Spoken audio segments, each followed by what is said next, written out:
जय बद्री केदारनाथ दोस्तों, बहुत बहुत स्वागत है आप लोगों का मेरे एक और YouTube वीडियो पे। तो दोस्तों आज हो चुकी है 5 अगस्त और 4 अगस्त तक के मेरे म्यूचुअल फ़ंड पोर्टफोलियो अपडेट हो चुके हैं। दोनों ही पोर्टफोलियो और अपना शेयर्स और ETF का पोर्टफोलियो मैं वीडियो में आगे आपको दिखाऊंगा, लेकिन उससे पहले चलिए बात कर लेते हैं इंडिसेस की। तो जैसा कि आप देख सकते हैं कि आज निफ्टी 50 जो है -0.30% के लॉस के साथ बंद हुआ है। और उसके अलावा आप देख सकते हो कि मिड कैप 50 जो है लगभग 0.58% के लॉस के साथ बंद हुआ है। मिड कैप 100 जो है 0.39% के लॉस के साथ बंद हुआ है। मिड कैप 150 जो है 0.19% के लॉस के साथ बंद हुआ है। स्मॉल कैप 100 0.16% के लॉस के साथ बंद हुआ है। स्मॉल कैप 50 0.31 और स्मॉल कैप 250 0.32। तो मोटा मोटा मैं आपको सारे इंडेक्सेस बता देता हूँ जिस इंडिसेस को आपके म्यूचुअल फ़ंड फॉलो करते होंगे। अगर आप कोई पैसिव म्यूचुअल फ़ंड लेते हैं तो पैसिव म्यूचुअल फ़ंड इन्हीं इंडेक्सेस को फॉलो करता है। तो मैंने वो सारे इंडेक्सेस आपको बता देता हूँ ताकि किसी को कन्फ्यूजन ना हो कि अगर उसने कोई स्पेसिफिक म्यूचुअल फ़ंड लिया हुआ है पैसिव वाला जो इंडेक्स को फॉलो करते हैं। कुछ पैसिव इंडेक्स फ़ंड जैसे स्मॉल कैप की अगर हम बात करें तो कुछ 250 को फॉलो करते हैं, कुछ स्मॉल कैप 100 इंडेक्स को फॉलो करते हैं। तो जैसा आपका इंडेक्स हो उसके अकॉर्डिंग आप समझ जाना कि आपको इतना रिटर्न मिलने वाला है मोटा मोटा। और अगर आपके एक्टिव म्यूचुअल फ़ंड हो तो होप फॉर द बेस्ट कि आपके म्यूचुअल फ़ंड मैनेजर ने कुछ करिश्मा कर दिया हो और वो इंडेक्स से अच्छे रिटर्न आपके बना दे। बाकी दोस्तों एक इंटरेस्टिंग खबर है आईपीओ से लेकर कि आईपीओ में क्या हुआ है। मैंने 6 आईपीओज़ के लिए अप्लाई किया था, मतलब 3 आईपीओ थे, 3 अपने अकाउंट से, 3 अपने वाइफ के अकाउंट से। उसका राज मैं कल खोलने वाला हूँ। और इतना हिंट दे सकता हूँ कि मेरा जीवन में पहली बार एक आईपीओ लग गया जो मैंने खुद लगाया हो। ठीक है, तो उसके बारे में इन्फॉर्मेशन कल एक छोटा सा वीडियो लेकर आऊँगा। फ़िलहाल ये है कि मुझे पहली बार अलॉटमेंट हुई है, मुझे नहीं मेरी वाइफ के अकाउंट पे हुई है, तो उसकी इन्फॉर्मेशन आपको कल दूँगा। एक छोटा सा वीडियो दोपहर में ज़रूर डालूँगा, कल 1:30-2 बजे के आसपास। तो वॉच आउट फॉर दैट, क्योंकि कल जब उसमें लिस्टिंग गेन हो जाएगा या लॉस हो जाएगा, लिस्टिंग लॉस, उसके बाद ही वीडियो डालना अच्छा रहता है। उससे पहले मैं ज़्यादा हल्ला मचाऊंगा, पता चले लिस्टिंग गेन की वजह लिस्टिंग लॉस हो गया तो मेरा मजाक खूब बनेगा। तो मैं नहीं चाहता कि मेरा मजाक बने। तो एक बार लिस्टिंग हो जाती है कल, उसके बाद मैं उस आईपीओ के बारे में आपको बताऊंगा जो मेरा लगा है पहली बार जीवन में। तो आइए दोस्तों मूव करते हैं FIDI के 22 साल के डेटा के। तो आप देख सकते हैं कि आज 5 अगस्त को FII ने सिर्फ 22 करोड़ की सेलिंग करी है। उसके अगेंस्ट DI ने 3800 करोड़ की बाइंग करी है। लेकिन सेंटिमेंट वीक है हमारे रिटेलर्स का, तो मार्केट जो है नेट में डाउन नज़र आ रही है। आइए चलते हैं हम अपने शेयर्स और ETF के पोर्टफोलियो पे। तो शेयर्स और ETF के पोर्टफोलियो पे दोस्तों जैसा कि आप देख सकते हैं कुछ गड़बड़ हो रही है लेकिन खुल गया है। तो पोर्टफोलियो पे अगर मैं आता हूँ तो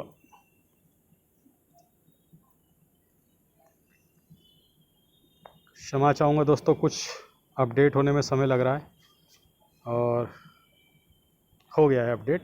तो 254 रुपये का मुझे नोशनल गेन हुआ है, लगभग 0.17% का। तो एक बार आप देख सकते हैं कि IT-BEES में मुझे 4 रुपये का नोशनल लॉस है। DIVOP-BEES ETF में 3 रुपये का नोशनल गेन। कंजम्पशन बीज में 5 रुपये का नोशनल गेन है। इंडसइंड बैंक में 422 रुपये का गेन। टाटा मोटर्स में 96 का। जीनस पावर में 38 का। टॉप 10 ऐड ETF में 21 रुपये का लॉस है। FMCG ETF में 33 रुपये का लॉस।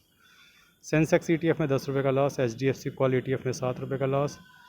एयरकॉन में 133 रुपये का लॉस है। लो वोल्टाइल ETF में 7 रुपये का लॉस। LPL30I ETF में 11 रुपये का लॉस है। शरिया बीज में 12 रुपये का लॉस। डाबर में 49 और HDFC ग्रोथ ETF में 20 रुपये का मुझे नोशनल लॉस हुआ है।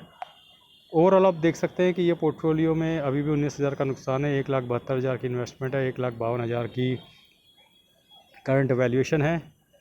और ये फटाफट मैं दिखा देता हूँ कि IT-BEES जो है 0.31% के गेन में चल रहा है। DIVOP-BEES 3% के नुकसान में है। कंजम्पशन बीज 1.72% के गेन में है।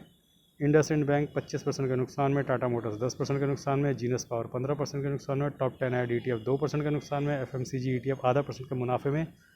सेंसेक्स ETF जो है वो 1.5% के नुकसान में। HDFC कॉल ETF जो है 0.19% का गेन है। इरकॉन 27% का लॉस।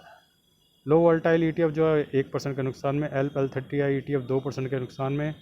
शरिया बीज 2% के नुकसान में। डाबर जो है 4.91% के लॉस में है। HDFC ग्रोथ जो है 0.43% के गेन में है। तो ये तो थी स्थिति मेरे शेयर्स और ETF के पोर्टफोलियो की। आइए अब चलते हैं अपने इंड मनी ऐप के म्यूचुअल फंड पोर्टफोलियो पे। तो कल इस पोर्टफोलियो में मुझे 3200 रुपये का नोशनल गेन हुआ है। 5,45,000 इन्वेस्टेड वैल्यू है, 5,77,000 करंट वैल्यू है। पोर्टफोलियो के लगभग 6% का मुनाफा चल रहा है। पोर्टफोलियो में 32,309 रुपये का 84,000 की SIP है, जिसमें 7,900 की SIP कंप्लीट हो चुकी है। पारिख में कल 437 रुपये का नोशनल गेन हुआ है, लगभग 4.5% के पॉजिटिव रिटर्न दे रहा है Parikh. Nippon India large cap में 342 का गेन हुआ है, लगभग 5% का रिटर्न दे रहा है।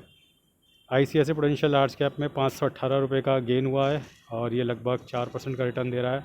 कोटक मिड कैप में 136 रुपये का गेन हुआ है, ये लगभग 10.5% का रिटर्न दे रहा है। मोतीलाल ओसवाल मिड कैप में 275 रुपये का गेन हुआ है, लगभग 7.5% के पॉजिटिव रिटर्न दे रहा है ये म्यूचुअल फंड। एडलवेज स्मॉल कैप में 80 रुपये का गेन हुआ है, लगभग 8% का रिटर्न दे रहा है। एडलवेज मिड कैप 201 रुपये का गेन हुआ है, लगभग 7.5% का रिटर्न दे रहा है। देखिए एडलवेज एक टाइम पे कितना बढ़िया परफॉर्म कर रहा था, सेकंड नंबर पे था, लेकिन अब घट के देखिए मोतीलाल ओसवाल भी के बराबर आ गया है। तो ऐसा ही होता है दोस्तों जर्नी में, कुछ फंड आगे निकलेंगे, कुछ फंड नीचे आएंगे। HDFC मिड कैप में 128 रुपये का नोशनल गेन हुआ है, लगभग 7.5% के मुनाफे में fund. Nippon India growth mid cap में कल 155 रुपये का गेन हुआ है, लगभग 7.25% के मुनाफे में। कोटक स्मॉल कैप में कल 23 रुपये का गेन हुआ है, लगभग 6.25% के मुनाफे में fund. Bank of India small cap 52 रुपये का गेन हुआ है, लगभग 7.5% के मुनाफे में fund. Canara Robeco small cap में कल 60 रुपये का गेन हुआ है, लगभग 7.25% के मुनाफे में फ़ंड।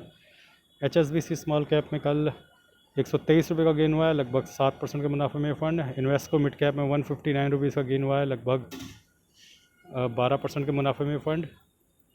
और Invesco India large and mid में 105 रुपये का गेन हुआ है, लगभग 10.5% के मुनाफे में फ़ंड। टाटा स्मॉल कैप में 4 रुपये का गेन हुआ है, लगभग 7.25% के मुनाफे में fund. Nippon India small cap में 122 रुपये का गेन हुआ है, लगभग 7.25% के मुनाफे में फ़ंड। बंधन लार्ज एंड मिड में कल 136 रुपये का गेन हुआ है, 6.25% के मुनाफे में फ़ंड। SBI स्मॉल कैप में कल 52 रुपये का गेन हुआ है, लगभग 5.25% के मुनाफे में फ़ंड। GM फ्लेक्सी कैप में 120 रुपये का गेन हुआ है, लगभग 2.25% के मुनाफे में है ये फ़ंड। आइए चलते हैं अब अपने नहीं यहाँ पे मैं आपको SIP दिखाना भूल गया, आज मेरी कौन कौन सी SIP कटी हैं, तो वादा तो पूरा करना ही पड़ेगा। Nippon India large cap, ICICI prudential large cap, Edelweiss small cap, ये 3 SIPs मेरी आज कटी हैं। आइए चलते हैं अपने ग्रो ऐप के म्यूचुअल फंड पोर्टफोलियो में। तो कल इस पोर्टफोलियो में मुझे लगभग 24,619 रुपये का गेन हुआ। ये पोर्टफोलियो दोबारा पॉजिटिव में आ गया, जैसा मैंने बोला था 1262 रुपये के गेन में आ गया। 27,47,000 इन्वेस्टेड वैल्यू है, 27,49,000 करंट वैल्यू है। किस किस म्यूचुअल फंड ने कल मुझे कितना रिटर्न दिया एक बार फटाफट मैं आपको दिखा देता हूँ। तो डिफेंस का लीड कर रहे थे, उसके बाद मिड कैप आपको नज़र आएंगे, मिड कैप के बाद आपको स्मॉल कैप वगैरह नज़र आएंगे। तो इस तरीके से मैं धीरे धीरे स्क्रॉल कर रहा हूँ ताकि आप देख सकें। और कल सभी म्यूचुअल फंड जो यहाँ पे अवेलेबल है उन्होंने पॉजिटिव रिटर्न दिया है। तो इसके साथ ही आज के समाचार होने वाले हैं समाप्त, लेकिन आप ये ध्यान रखिएगा आपको मेरे वीडियो को लाइक शेयर और सब्सक्राइब भी करना है और हाइप बटन भी दबाना है अगर विजिबल हो हाइप बटन।